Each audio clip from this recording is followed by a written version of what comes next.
दिनै डिमाकुसियाव भेरगाव साब डिभिजननि रायजो राजाफोरखौ लानानै जि बरायनाय हाबाफारि लादों बेवहाय जों बाहागो लाफैदों आरो रायजो राजाफ्रा जोंनो अननाय होदों आरो जों रायजो राजाफोरनो साबायखर बावनो फैदों मानोना बे गोलाव सम जि बड'लेण्ड सोमावसारनाय जायनि गेजेरजों BSc मोनबाय BTC मोनबाय आरो दिनै BTR मोनबाय बेवहाय रायजो राजाफ्रा जोबोद खस्थ' खालामदों गावनि पकेटनिफ्राय फैसा गारनानै गारि हमनानै राजा लामायाव थांदों रेल लामायाव थांदों NDBआ सोमावसारनायाव पुलिस मिलिटारि हाबफैदों बै समावबो बिथांमोनखौ एसे खोमाना दोनदों जोंनि BLTफोरखौबो बिथांमोना एसे खोमाना दोनदोंमोन बिसोरनि जिउफोरखौ बासायदोंमोन दा बे रायजो राजानि थाखायनो रायजो राजानि मदद रायजो राजानि नाजानाय रायजो राजानि बाहागो लानायजोंनो बे सोमावसारनाया मोनसेनि उनाव मोनसे जाफुंसार महर मोनदों दा बेनिखायनो जोङो दिनै उदालगुरि जिल्लानि बिसेसके भेरगाव साब डिभिजननि रायजो राजाफोरनो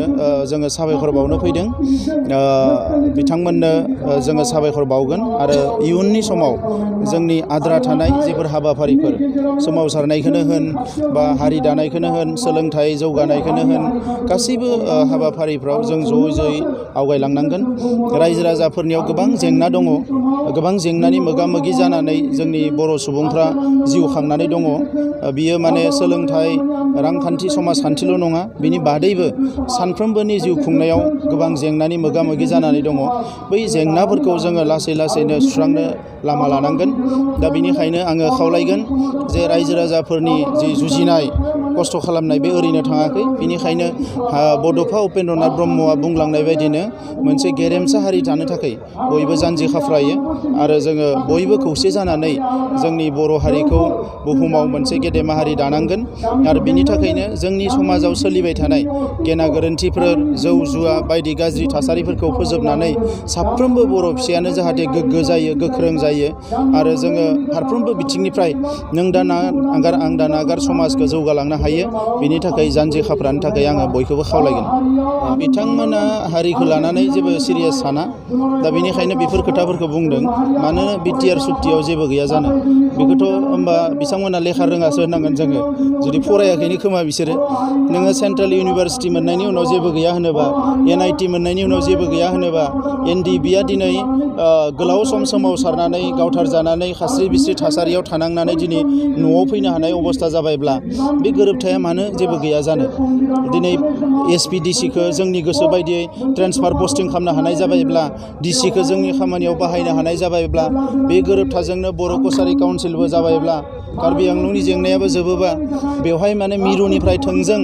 राङारि अनसुंथाया फैनायनि लामाया गेवबायब्ला बे गोरोबथाया मानो जेबो जाया जानो बिथांमोना दिनै जास्ट बुंनांगौखायल' बुंदों बेनो मोजां नङा राजखान्थिखौ गुबुन खोथाफोरखौ बुंनानै खालामनांगौ साफा साफा EMआ गावनि डिपार्टमेन्टआव बेसेबां खामानि मावदो बेखौ लानानैसो राजखान्थि खालाम दिनै इरिगेसननि EMआ मोनबेसे बान्दो खोखो एग्रिकालसारनि EMआ बेसेबां माइ दुब्लिखौ जौगाहोखो जोंनि सोलोंथाइनि EMआ बेसेबां स्कुल कलेज बेरायखो जोंनि माने वाटार रिसोर्सनि माने माबाया EMआ मोनबेसे जोंहा माथावरि खोखो माने हेल्थ डिपार्टमेन्टनि EMआ बेसेबां माने केन्सार बेरामिफोरखौ खबर लाखो जोथोन लाखो बैफोरखौ खोथाखौ लानानै बिथांमोना सरकाराव माने राजनिति खालाम दिनै अरविन्द केजरिवाला दिल्लीयाव बिथाङा देरहाफिनबाय आरो बिथाङा बेखौनो बुंदों आं खामानि मावोबा भट हो आं खामानि मावाबा भट होनाङा दा बिथाङा बेबायदि भट बिनो गोहो गैया ओंखायनो BTR सुक्तिया गाज्रि BTR सुक्तिया ओरै आरो एसेबां लासिंसिं एखे सासे हाग्रामा महिलारियानो सानसे बुङो बिराद मोजां सानसे बुङो बिराद गाज्रि एसेबां लासिंसिं बर' हारिया जोङो बिराद लाजिनाय मोन्दों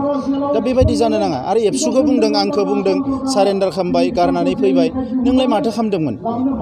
नोंबोथ' बिदोंमोन ना दा दिनै बिथांमोना बुंदों जे जोंनो बड'लेण्डखौ नांगौमोन अब्लालाय आन्दलनखौ खालामोन ना जोंजों बिथांमोनाबो फैनायमोनब्ला आन्दलनाव दिनै जोंनि गोरोबथाया आरो मोजां जाबावगौमोन आरो गोख्रों जाबावगौमोन सोमावसारनाय समाव बुंबाय बड'लेण्ड बिनाङा बड'लेण्डआ जाया बड'लेण्ड बिनानै माने रायजो राजाफोरखौ माने खस्थ' होदों मा होदों सोमावसारनाय समाव सानसे बेलासे बिथांमोना फंसेबो पजिटिभ खोथा बुङाखिसै सोमावसारजेननाय समाव आरो दिनै गोरोबथानि समाव बिथांमोना बुंबाय जे बे गोरोबथाया मोजां नङा गिबियाव बिथांमोना बुंबाय जे जोंसो सुक्तिखौ खालामगोन आमखाखौ लानानै दानिया सुक्तिया जाबाय दाना एबसुआ जेबो बै समाव बुंबाय जे एबसुआ जेबो मिथिया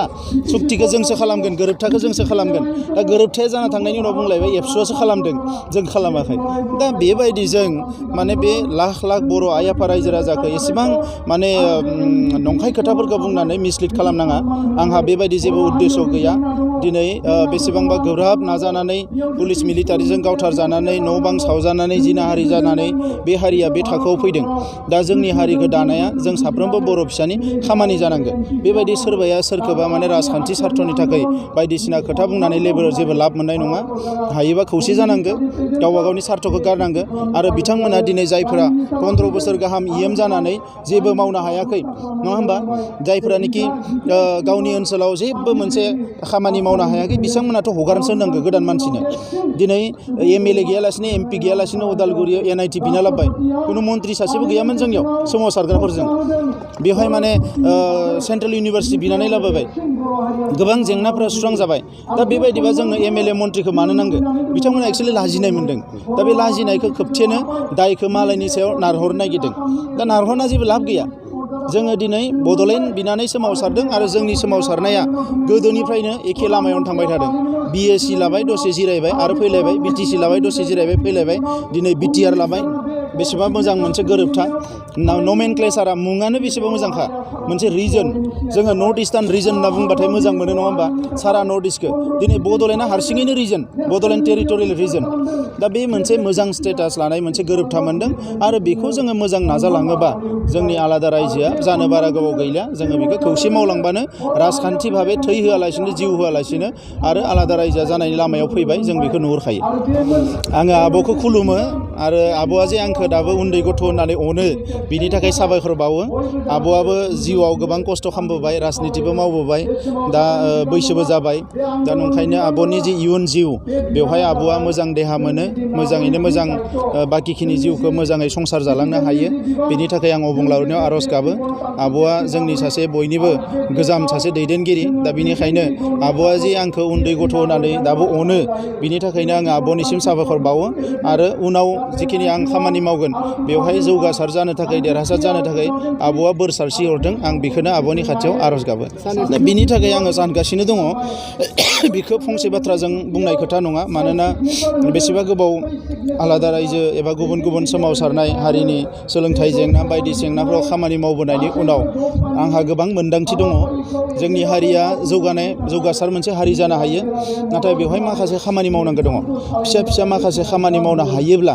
जोंनि हारिया मुलुगाव मोनसे जौगासार हारि जानो हागोन दा बे खामानिफोरखौ जोङो बर' हारिया दाबो उदाङै मावनो हायाखै मानोना जोंहा हाथियार सोमावसारनाय गणतान्त्रिक सोमावसारनाय बायदिसिनायाव जों बयबो बिजि जानानै दङमोन मुखुब जानानै दङमोन आरो आंबो आफादाव थानानै मोनसे रेजिमेन्टआव थानाय बायदि जाना दङमोन दा दिनै आफादनिफ्राय आजिरा मोननाय लोगो लोगो बे खोथाफोरखौ आं उदाङै साननो आरो मावनो खाबु मोनबाय दा बेनिखायनो दिनैनि उनाव जोङो रिजनेल लेभेलाव नेसनेल लेभेलाव इन्टारनेसनेल लेभेलाव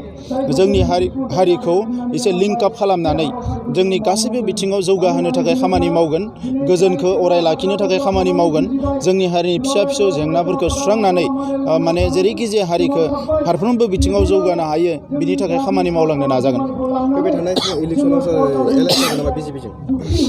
बेखौ बुंनो हाया बिजेपियाथ' अलरेडि एलायन्सआव दंखायो बिपिएफजों दा नंखायनो बिजेपिया मा मावगोन बेखौ जोङो बुंनो हाया बिथांमोना गुबुन आफादसो दिनै बर'नि सोमावसारनायखौ मान होनानै जोंबो बिथांमोनखौ खनले खनले खावलायदों बेखौ मान होनानै बिथांमोना दिनै गोरोबथाखौ खालामबाय बियो जोंनि थाखाय जथेस्थ' मानोना जोंनि थाखाय राजनितिया गिदिर खोथा नङा जोंनि थाखाय हारि जौगानाय हारि रैखाथियासो गिदिर खोथा ओंखायनो बे खामानिखौ जे बिथांमोना मावना होबाय बिनि थाखायनो जों बिथांमोनखौ साबायखर बावो इयुनाव बिथांमोना राजखान्थिखौ सोरजो खालामो बेखौ बिथांमोना थिग खालामगोन आरो जि मोजां जागोन हयथ' बेखौनो खालामगोन बिथांमोना दा बेनिखायनो आङो बिथांमोननि सायाव बारा गोलाव खोथा बुंनो साना जोंनिखौसो जों थिग खालामलांनांगोन